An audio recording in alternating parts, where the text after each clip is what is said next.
Coming up on Cronkite NewsWatch. Arizona's senior senator is sounding off on stalled immigration reform on Capitol Hill. We'll have the details live from D.C. Plus, if you choose to comment at city council meetings, your voice may be heard by more people than you think. And we look at a plan to use more than $500,000 to put Arizona's scenery on the big screen. In-depth, insightful, innovative.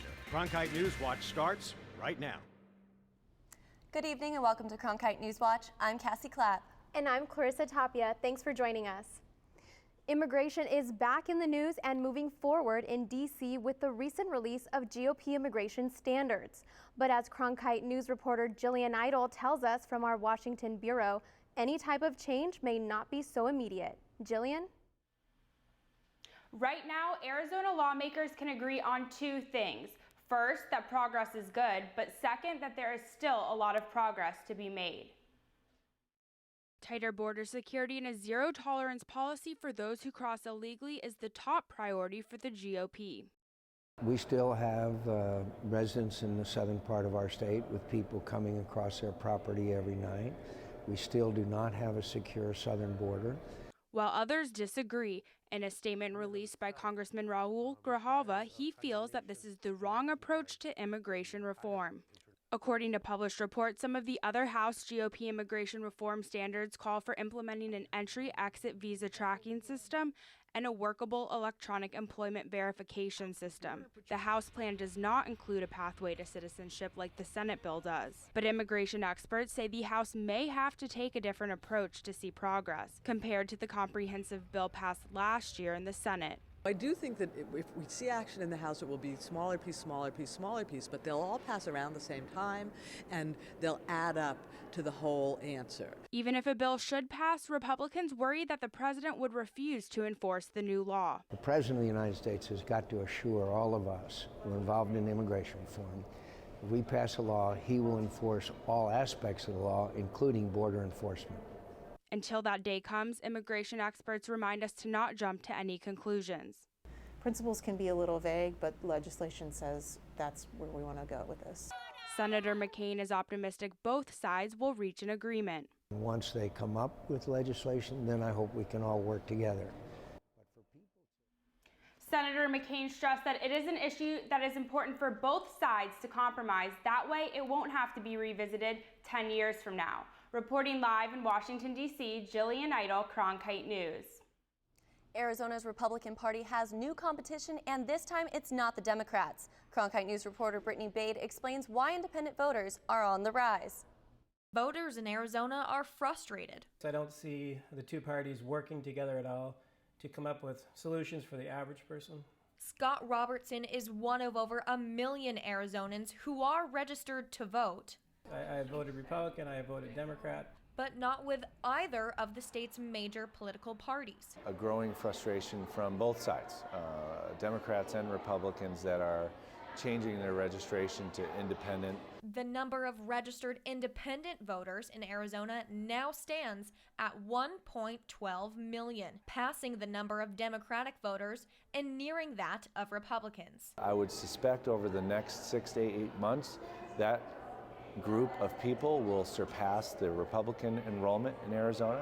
State Republicans and Democrats are vying to win the independent vote in this year's election. We're pretty confident that everything's in place for us to be victorious in 2014. And in the future, I think the state is going to be trending more blue. Arizona's political future may ultimately not be represented by red or by blue. The world is changing, America is changing, Arizona is changing. Why can we not evolve and look at a third party? And if independents do pass Republicans, this third party would mark a first in Arizona. In Phoenix, Brittany Bade, Cronkite News. Arizona is not the only state with a growing amount of independent voters. A Gallup poll from this month says a record 42% of Americans now identify themselves as independents. And for those of you interested in watching Phoenix City Council meetings, new changes will allow you to hear what your neighbors have to say right from the comfort of your own home. Reporter Tweelon Nugent is live with the details. Tweelon? I'm here in the Cronkite First Amendment Forum where free speech is a fundamental right. Now that right could be broadcast citywide. Diane Barker is present at Phoenix City Council meetings just as often as the council members themselves. The citizens are government, and it's our duty to participate. Her voice will now be heard by more than just the people in attendance. The City Council recently voted unanimously to televise the public comments portion. Some of them have nice cars. They must have money. I feel like it's very important for everybody around the city to listen to public comments and hear what the public is saying. And main purpose is for transparency. Some cities worry broadcasting public comments like the ones made here will open the city up to legal liabilities. But First Amendment lawyer Dan Barr says the city should have nothing to worry about. Anything that's said in the city council meeting or in a legislative meeting or a court proceeding is absolutely privileged. So you can't be sued for anything that you say. The decision to air these comments still vary from city to city. For example, Gilbert, Glendale, and Scottsdale do air comments. For Diane, she says she's just happy that Phoenix has decided it's time to be completely transparent. My points many times are not necessarily the ones that have been adopted by government, but I have a few wins. Barker thinks televising the comments is a win for everyone. Now, the city of Tempe currently does not air their public comments, but they're looking to change procedures concerning broadcast. They've tentatively added to their schedule for their next retreat meeting. Live in the First Amendment Forum, Twila Nugent, Cronkite News. Arizona lawmakers are looking for a way to bring the Arizona Film Office back to life. Reporter Nathan De La Torre tells us about some of the challenges that local movie makers face. For 23 years, Randy Murray has made films in Arizona.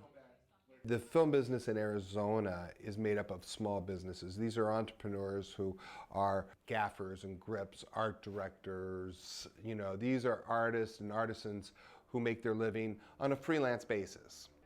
He is just one of many local filmmakers that would benefit from an Arizona Film Office. Without a good steady flow of productions coming to town, these people have to relocate to Los Angeles or New Mexico or someplace else where they're open for business. In Arizona, we're just not open for business. The Arizona Film Office closed its doors back in 2009 due to statewide budget cuts.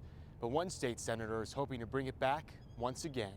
Senator Carlisle Begay is sponsoring SB 1098, which essentially reinstates the Arizona Film Office. If we invest in an office, say with a budget of $400,000 or so, it would be an easy return on investment with just landing a few productions. According to the Motion Picture Association of America, the film industry currently provides more than 9,000 jobs in Arizona. But at this point, we just need to be open to business so that we can start gathering those. So we're not looking down the road. This is not part of a long-term strategy. This is just, for God's sakes, let's say yes to those tax dollars. If SB 1098 is passed, the Arizona Film Office will be allotted $612,500 to operate for the next fiscal year.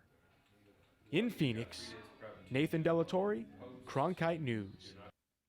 The Senate recently voted to pass the Arizona Film Office bill, but the bill now needs to be voted on by 2 more committees. Well, CVS plans to be the first national pharmacy chain to stop selling tobacco products in its stores. The announcement follows the FDA releasing ads targeting teenagers for the first time yesterday. CVS wants to support the health and well-being of its customers. According to the drugstore, they will suffer a $2 billion loss in annual revenue. All tobacco products are expected to come off the shelves by October. Coming up on NewsWatch. A new bill that could make boaters safer on Arizona lakes is making way through committees at the state capitol. I'll have the details for you next. And one woman took it upon herself to launch a program in Valley schools that teaches kids why geology rocks. Imagine being stranded. Needing 16,000 points for them. From TV banks to computers. Cronkite NewsWatch starts right now.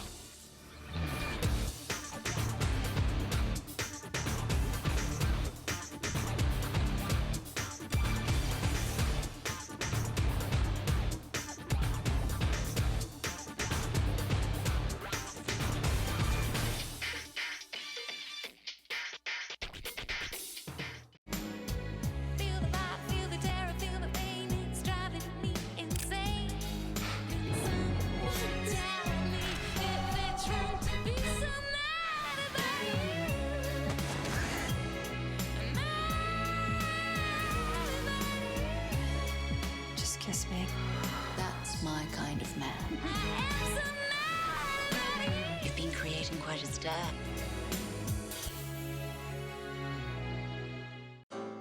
The winter you've been waiting for is on PBS. You must choose either death or life. All the drama. There's going to be changes at Downton. It's getting harder to say no. The adventure. The waves are breaking all around us. And the spectacle of nature. We're going to show how special these animals are. Come in from the cold. Support the one place that can take you any place.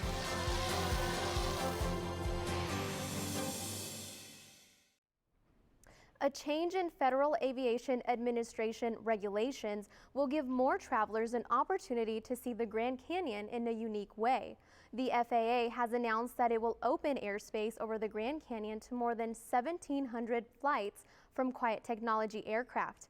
This decision is part of a transportation bill passed in Congress back in 2012, requiring Arizona to give incentives to promote quiet air technology that will lower the noise levels in the park. To determine how quiet an aircraft is, the FAA takes into consideration noise certification levels and the number of seats in the aircraft. A bill that would toughen boating laws is navigating its way through committees at state capitol. I went up to Lake Marion Flagstaff to see what boaters think of the proposed law, and all around, it looks like a thumbs up. Natalie Kranz loves to bike and used to boat competitively.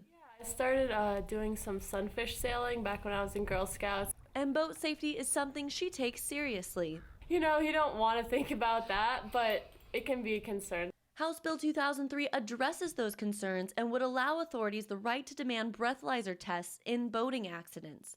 Supporters say these rules, long in place for motorists, should also apply to boaters. I've been talking about this for quite a while in Lake Havasu, trying to get feedback from boating associations, and they all think this is a great idea, and it's about time. Motorboat crashes are the #1 type of accident that occurs on the water. Arizona averaged 5th in the number of boating accidents from 2002 to 2008, and those numbers have dropped only slightly in the past 5 years. Boaters, citizens are going to be protected in case somebody crashes into their boat and decides to take off. The bill would also fine boaters who refuse to take any kind of test that show whether they are under the influence of drugs or alcohol. The bill would also allow victims of a boating crash to prosecute in court. One of them things that slips through the cracks, and sometimes we need to put putty on those cracks. And if the bill passes, safer rules will apply on the water. The bill was sent to the Committee of Public Safety, Military and Regulatory Affairs. As of right now, it is not on the full House calendar. Arizona's famous rocks and minerals are once again on tour in state classrooms. The sudden closing of the Mineral Museum 3 years ago prompted a one-woman campaign to educate kids in geology. It's not every day you get to rock out at school. I went boom, boom, pow. In fact, these kids wouldn't be playing with rocks at all if it weren't for Marty Zimmerman. The kids can't come to us. We can go to the kids, and it isn't going to be that difficult. Zimmerman used to work at the Capitol in the state's Mineral Museum until it closed 3 years ago. When you have a disaster, normally the first thing you should do is attend to the victims, okay? And the victims in this case were the schools and the kids. Zimmerman took it upon herself to design a program to teach kids about rocks and minerals. And the best part? She comes to the schools for free.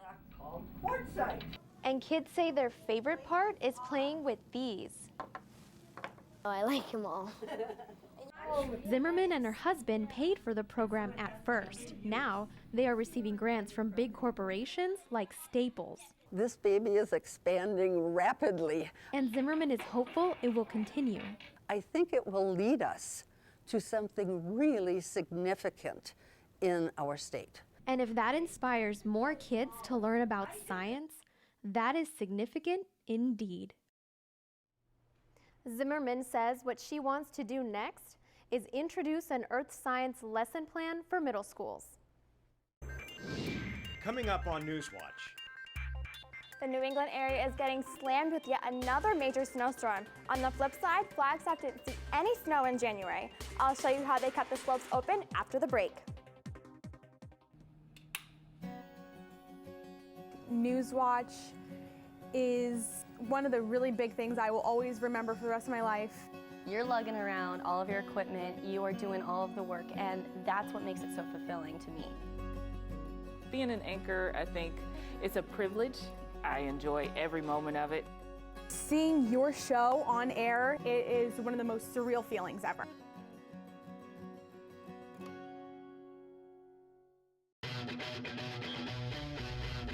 What if we could unlock every mystery? We're at the beginning of a revolution. That's a huge discovery. That's never been done before, ever, anywhere. No one feeds on curiosity like PBS. Give to your PBS station so future generations can keep asking, what if? I am a chef. I cook for a living. And I think of PBS as a window to the world. That kind of place where you feel you are part of the story. I want to be part of every possible world is out there. That's when things become really amazing. And when you are able to see stories that make you wonder, makes you think, that's what really makes PBS so meaningful. And that's the kind of TV we need to be supporting today.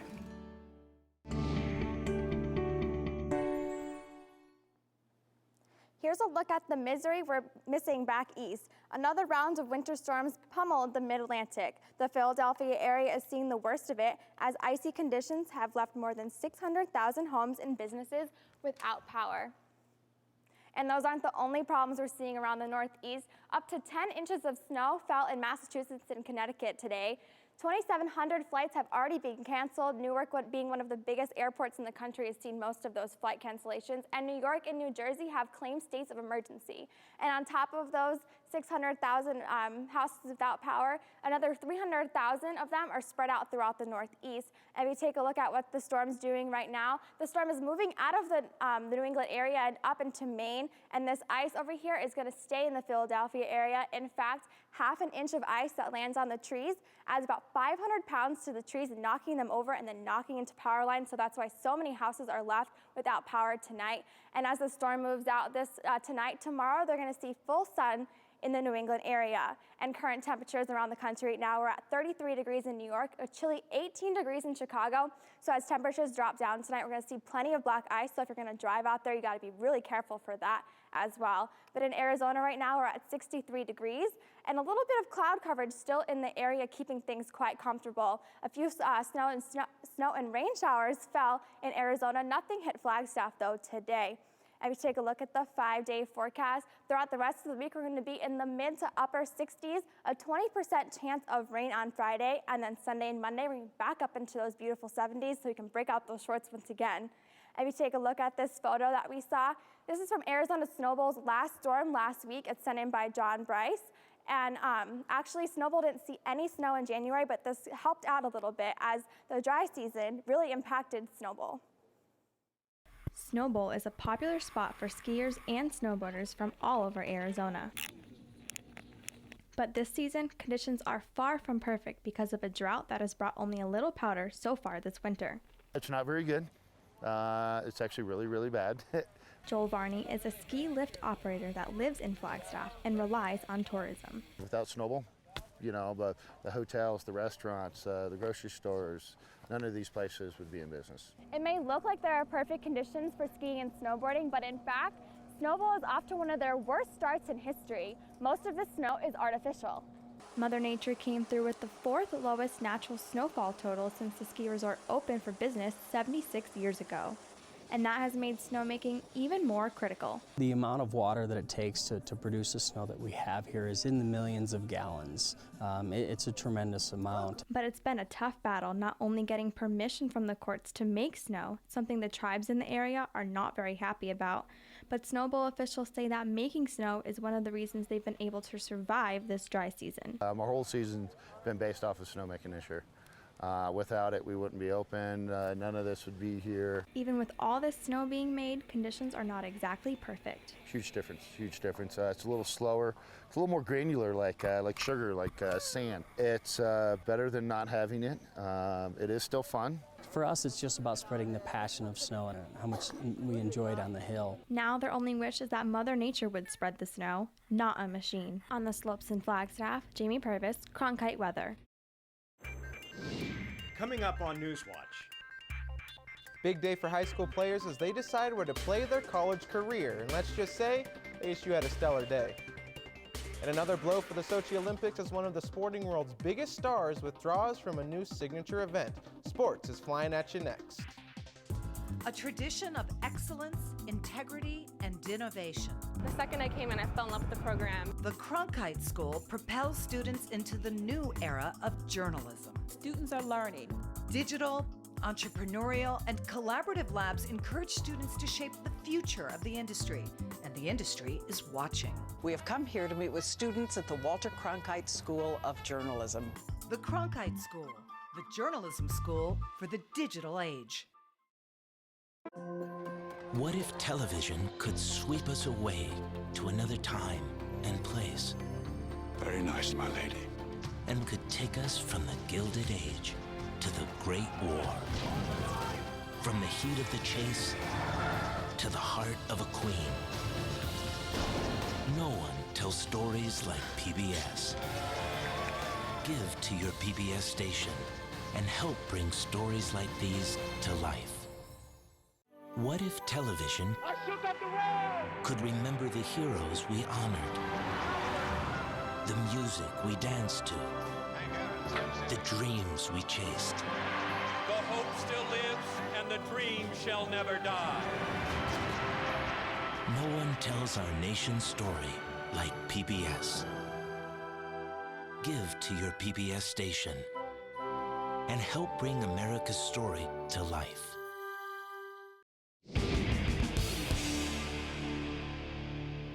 In just one day, the first event of the Sochi Games kicks off, and one of the biggest names will not be competing. The Flying Tomato Shaun White announced today that he will not compete in the first ever Olympic slopestyle, mainly because he thinks it's just too dangerous. The problem, the slope they built is too high, and White told NBC's Today Show the potential risk of injury is a bit too much to gamble, even after the Sochi officials made modifications to the course. But White will still compete in his best event, the halfpipe, going for his third consecutive gold medal.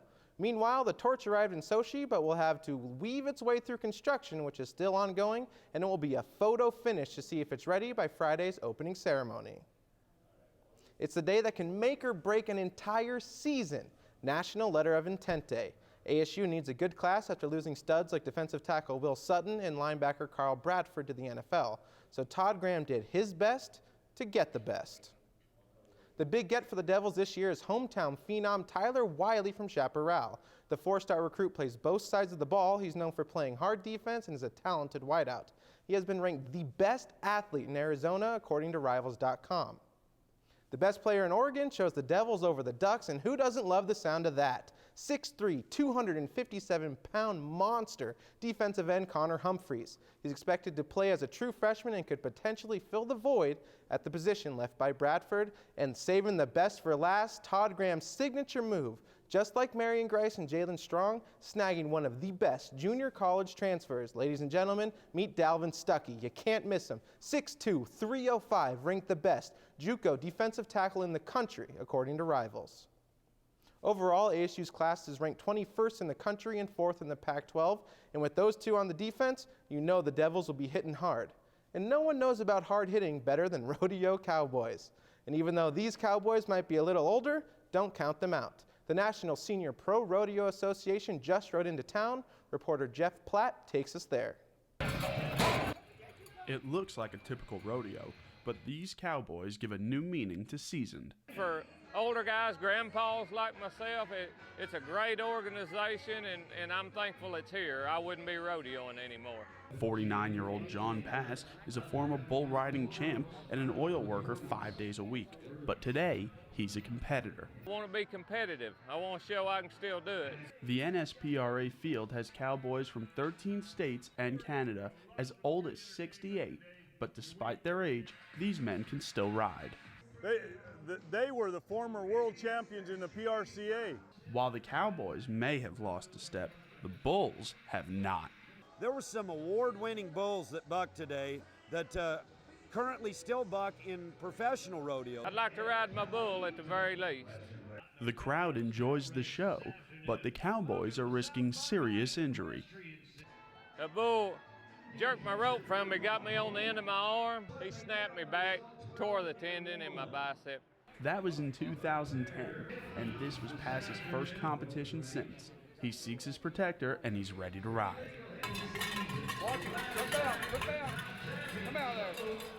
It's only a 3-second ride, but for Pass, it's a victory to be back in the saddle. In Buckeye, Jeff Platt, Cronkite Sports.